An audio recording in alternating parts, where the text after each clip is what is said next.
Ինչքանով է կարևոր շրջագայելը բիզնեսի սեփականատիրոջ համար, երբ որ բիզնեսի սեփականատերը անընդհատ ճամփորդում է կամ միգուցե տարվա ընթացքում մի քանի անգամ է կարողանում, իր գրաֆիկից կտրել եւ տրամադրել ճամփորդությանը, դա նպաստում է առաջին հերթին հոգեկան, ֆիզիկական առողջության կարգավորմանը, երրորդ հերթին, երբ որ մարդու միտքը հանգստանում է իր առօրյայից, միգուցե իր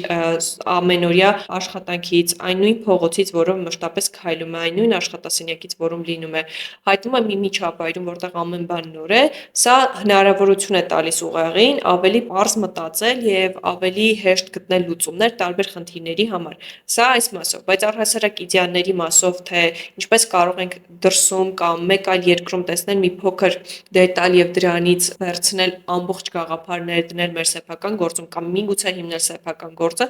շատ արդյունավետ է եւ առաջին մասնագիտությամբ ունենալով սերվիսի մասնագետի որակավորում եւ մասնագիտացում ունենալով նաեւ զբոսաշրջության ոլորտի կառավարման մեջ միանշանակ բոլորին խորհուրդ եմ տալիս ճամփորդել հնարավորինս շատ, ճամփորդել հնարավորինս արդյունավետ ու հանգիստը եւ ճամփորդությունը տարբերակել, որովհետեւ երբ որ մենք գնում ենք հանգստի եւ ակնկալում ենք նոր գաղափարներ, այդ պարագայում հաշվի առեք, որ մեր միտքը ուղղակի պարզեցված հետ է գալիս, երբ որ մենք գնում ենք ճամփորդության նոր բացահայտումների համար, սա արդեն լրիվ այլ ճամփորդություն է, իսկ եթե մենք պլանավորում ենք կոնկրետ բիզնես ճամփորդություններ, սրանք մի ամբողջ փորձառություն է լինում անհատի եւ բիզնեսի համար եւ այս ներդրումը միանշանակ բիզնեսում շատ արդյունավետ է։